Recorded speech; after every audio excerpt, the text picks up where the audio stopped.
Rise of Iron has everything you'd expect from a new Destiny expansion. We got a whole new suite of brand new weapons. We got multiplayer with 3 new maps, got a new mode called Supremacy, got private matchmaking. We needed a raid. I don't think we could have shipped Rise of Iron without a brand new raid.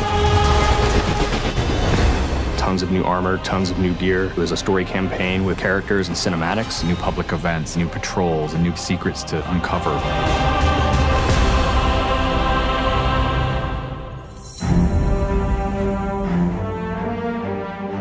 Rise of Iron's about looking at this story that's existed in the Destiny universe, this character, Lord Saladin. I am the lone sentry, and my watch is eternal. It's this journey to understand the past, what happened to these great heroes. The Iron Lords are gone, but our fight is far from over. And through that process, you're saving humanity, you're becoming an Iron Lord yourself, you're getting to wield a giant axe.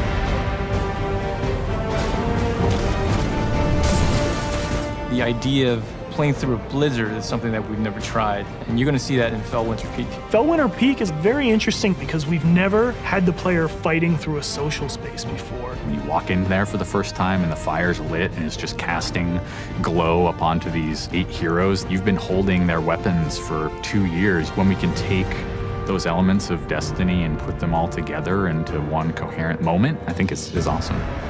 It is time to finish what I began so very long ago. Come, Guardian, help me give my friends the rest they deserve. This is the Guardian's journey with Saladin. He's sending you out into kind of a land that's been forgotten in the Cosmodrome. You're going into Earth, but it's changed. It's actually expanded. You'll see the plague lands, post-apocalyptic sky, there's lava welling up from the ground. We know the Devils have been digging into the Cosmodrome for years. They've been looking for something. Well, what they found is SIVA. It is a nanotechnology that can be used to shape things, but they're not trying to use it to build, they're trying to use it to destroy. They've started mutating their bodies, turning themselves into giant monsters, transforming the landscape, even of the Cosmodrome, into this horrible, burning fortress world. Hell's loose in old Russia. Every second we stand here, SIVA's influence spreads and the Devil Splicers grow more powerful. Keep fighting, Guardian.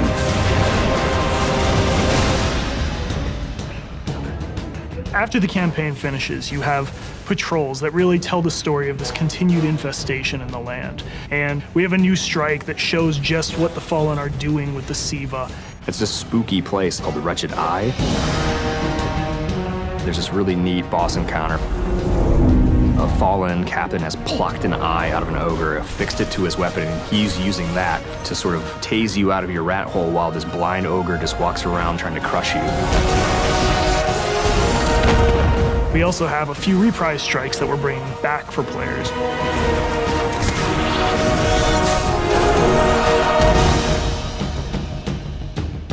We very consciously set out to create a journey. This arc of claustrophobia, space inside the wall.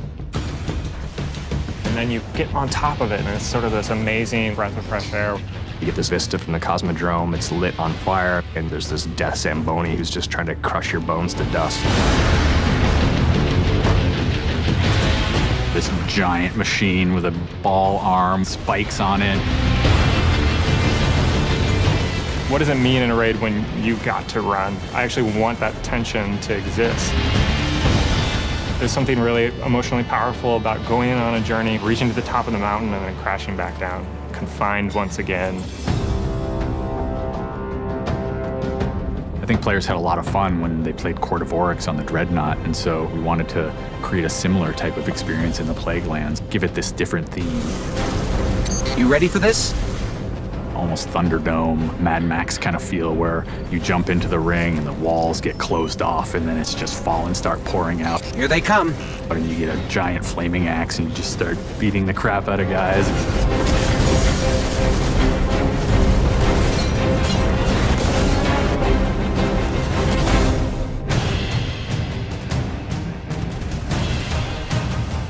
We thought, how can we increase the ways that you express the way you like to play? And what we came up with was putting different talents on the artifacts. The artifacts are these relics of the fallen Iron Lords. So you'll quest to earn one of those, and then your last step of that is taking that artifact to the statue of the fallen Iron Lord, fully empowering that for you to use as a player. Whether it's negating all the dot damage in the Crucible, or whether it's infinite sprint, or turning Fallen onto your side. Which is really, really cool, by the way.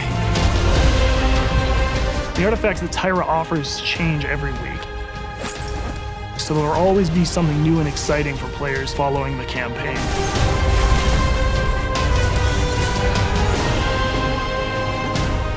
When you put snow, everyone thinks of pelts and cloaks and hoods. Wouldn't be a knight's tale without a knight's armor. When you look at the Iron Lords and you look at the Raid set, you look at the Iron Banner set, or you look at Trials of Osiris, they're all new with a much wider palette that players can pull from. And when you throw ornaments on top of all that, we're going to see a lot more variety in gear. So the ornament system is this really cool thing that lets you take some of your favorite pieces of gear and then you customize this weapon the way you want it to be.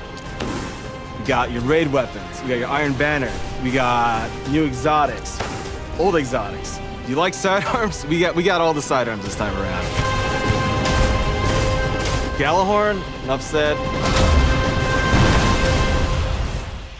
Coming to the Crucible and Rise of Iron is a new game type called Supremacy. Defeat your enemy, claim their crest. It's a fast-paced 6v6 game mode where every kill you get, Guardian drops a crest.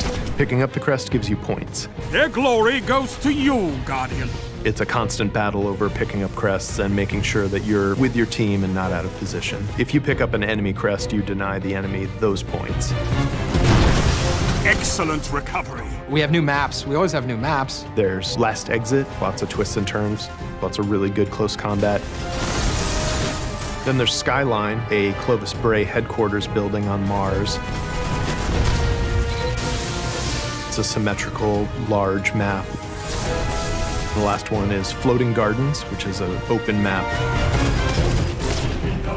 One thing we're really excited about in Rise of Iron is the introduction of private matches. Can't wait to see what people are going to do. They're going to go fire up whatever match they want, play with their friends, host tournaments, have fun arcadey games. They don't have to worry about our matchmaking stuff. They can do it all themselves.